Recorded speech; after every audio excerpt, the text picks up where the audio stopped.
வணக்கம். Welcome to life horoscope. நம்ம இப்போ கல்யாணம், ரிலேஷன்ஷிப், லவ் இதில் பெண்களுடைய பாசிட்டிவ் ஃபுல்லாக பார்த்தோம் லாஸ்ட் வீடியோவில். இப்போ அதோட நெகட்டிவ் சைடையும் பார்க்க போகிறோம். இந்த சொல்கிற நெகட்டிவ் எல்லாருக்கும் எல்லாமே இருக்கும்னு கிடையாது. 1-2 இருக்கலாம். ஒரு சிலருக்கு அது சந்திரனுடைய பொசிஷனை பொறுத்து அதிகமாக இருக்கலாம், அவ்வளோதான். ஸோ இதை நீங்கள் உங்களுடைய கேரக்டர் அனலைஸ் பண்ணுறதுக்கு யூஸ் பண்ணீங்க. இது அப்படியே தான் நம்ம தான் அப்படின்னு ஃபிக்ஸ் பண்ணிக்க வேண்டாம். யாரும் இது இப்படி தான் இருப்பாங்கன்னு ஃபிக்ஸ் பண்ணிக்க தேவையில்லை. ஒரு ரிசர்ச்சில் இதெல்லாம் நான் என்னென்ன அப்சர்வ் பண்ணிக்கிறேன்னு சொல்கிறேன். இன்னும் டீட்டெயிலாக நிறைய கிளாரிட்டி வேணும்னு நிறைய வீடியோஸ் பண்ணியிருக்கேன். www.lifehoroscope.in எங்களோட வெப்சைட்டை பயன்படுத்துங்க. சர்வீசஸ் நிறைய ஆட் பண்ணிகிட்டே இருக்கோம். ஃபாலோ பண்ணுங்கள், சப்ஸ்கிரைப் பண்ணுங்கள். தேங்க்யூ.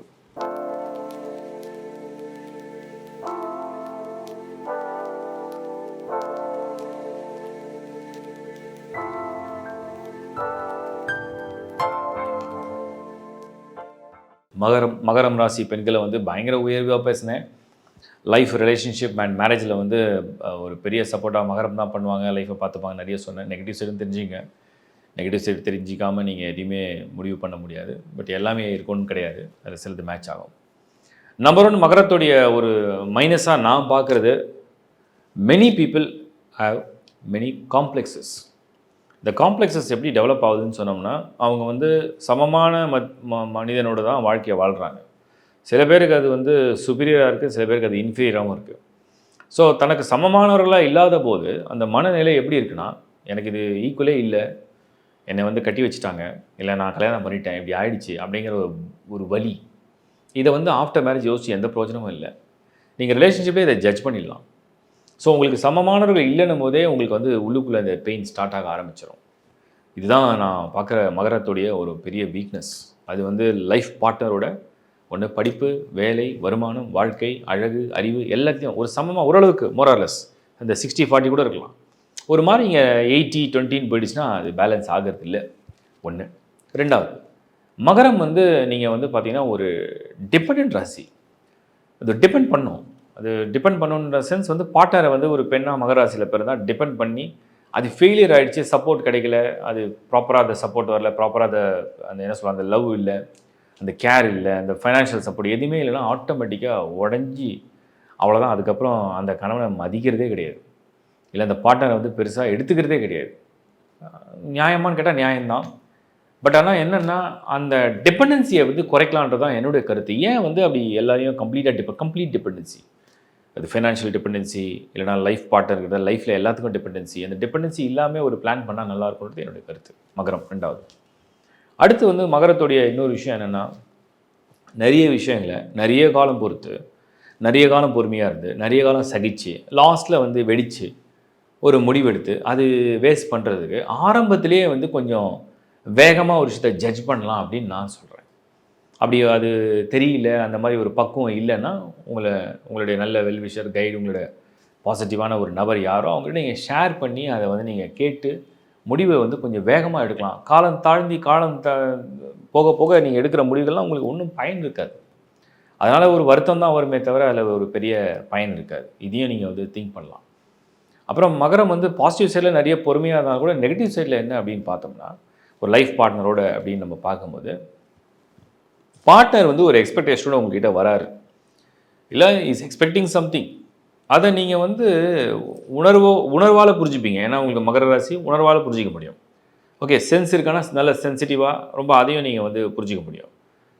அடுத்து நீங்கள் அதை ஒரு நாலேஜபிளாக அக்செப்ட் பண்ணிப்பீங்களா?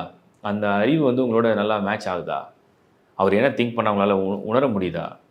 உங்களுக்கு அது டக்குன்னு அதை கனெக்ட் பண்ண முடியுதான்னு கேட்டால் கொஞ்சம் பின்தங்குது. இது பின்தங்குறதுனால என்னென்னா, அந்த வேகத்துக்கு ஈடு கொடுக்க முடியாமல், இல்லை அந்த வேகத்துக்கு சிந்திக்க முடியாமல், அந்த வேகத்துக்கு செயல்படுத்த முடியாத நிறைய விஷயங்களை பின்தங்கும் போது உங்கள் பார்ட்னர் உங்கள் மேலே உள்ள நம்பிக்கை குறையும், உங்களுக்கு இன்னும் அது மேலே ஒரு பயம், அந்த பயம் அதிகரிக்கும். இதையும் நீங்கள் அவாய்ட் பண்ணோன்னா இன்னும் கொஞ்சம் வேகமான சிந்தனையும் ஆற்றலான ஒரு அறிவியும் வளர்த்து கொண்டால் இன்னும் நல்லா இருக்குன்றது என்னுடைய கருத்து. மகரம். அடுத்து மகரம், இது கிட்டத்தட்ட பார்த்திங்கன்னா அந்த சனியுடைய ராசி. இது பொசசிவ்னஸாக இருக்கட்டும், லவ்வாக இருக்கட்டும், பாண்டிங்காக இருக்கட்டும், கேராக இருக்கட்டும், அவ்வளோ சீக்கிரம் வராது. வந்தால் ரொம்ப ஸ்ட்ராங்காக வர ஆரம்பிக்கும். அதுக்கப்புறம் நம்பிக்கை போயிடுச்சாலும் உடனே உடைய ஆரம்பிக்கும். ஒரு மாதிரி ஒரு ஸ்டெபிலிட்டி இல்லாத ஒரு மனநிலையை கொடுத்துரும். ஸோ இந்த ஸ்டெபிலிட்டி இல்லாத இந்த மனநிலையை கொஞ்சம் சேஞ்ச் பண்ணுறது பெட்டர். ஏன்னா இது எல்லா நட்சத்திரத்துக்கும் இருக்காது. அதில் 3 நட்சத்திரம் இருக்குது. திருவோணம் இருக்குது, உத்திராடம் இருக்குது, அவிட்டம் இருக்குது. ஸோ அந்த ஒரு ஸ்டெபிலிட்டி, ஏன்னா ரொம்ப சகிச்சுட்டு வாழ்கிறவங்களும் மகரத்தில் உண்டு. ஒன்ஸ் அது வேண்டாம் வெடித்த பிறகு இந்த வாழ்க்கையை வந்து பிரேக் பண்ணுறவங்க நிறைய பேர் உண்டு. அதை நீங்கள் ஆரம்பத்துலேருந்தே எல்லாத்தையும் சரி பண்ணி கொண்டு போகணும்னு நான் சொல்கிறேன். இப்போ ஒரு குழந்தை ஸ்கூலில் படிக்குது, ஃபஸ்ட் ஸ்டாண்டர்ட் படிக்கும் போதே அந்த குழந்தைக்கு நல்ல விஷயங்களை சொல்லிக் கொடுத்தா பெட்டர்.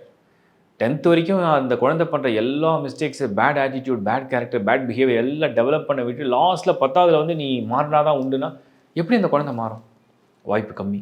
அதை தான் நான் சொல்கிறேன். மகர ராசியுடைய பொறுத்த வரைக்கும் ஆரம்பத்துலேருந்தே ஒரு விஷயத்துக்கும் ஒரு ஃபேமாக ஒரு ஸ்ட்ராங்காக ஒரு முடிவுகளோடு இருப்பது நல்லது அப்படிங்கிறது என்னுடைய இன்னொரு கருத்து.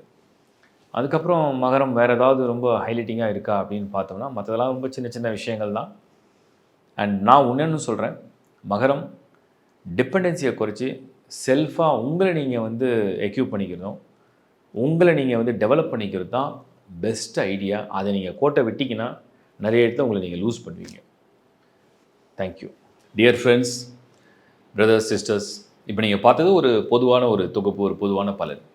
ஒவ்வொரு ராசிக்கும் நம்ம வந்து ஆண் பெண் எல்லாத்துக்கும் தனித்தனியாக ஒரு ரிசர்ச் பண்ணதில் தான் நான் உங்களுக்கு கொடுக்குறேன். இது நீங்கள் பார்க்குறதுனால வந்து நம்ம இப்படி தான் இருப்போம் நீங்கள் நினச்சிக்கவும் தேவையில்லை. இப்படி தான் அந்த ராசியை சேர்ந்த பெண்கள் இருப்பாங்களும் நீங்கள் வந்து ஒரு ஒரு ஒரு என்ன சொல்லுவாங்க ஜட்ஜ்மெண்ட்லாம் நீங்கள் வந்து ஜட்ஜ் பண்ண தேவையில்லை யாரையும்.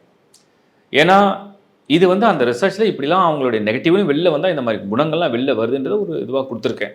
இது ஒரு சிலருக்கு வரும் ஒரே ஒரு விஷயம் இருக்கும், ஒரு சிலருக்கு 4-5 இருக்கும். அதெல்லாம் நீங்கள் வந்து பொறுமையாக அவங்களோட பழக தான் நீங்கள் உணர முடியும்.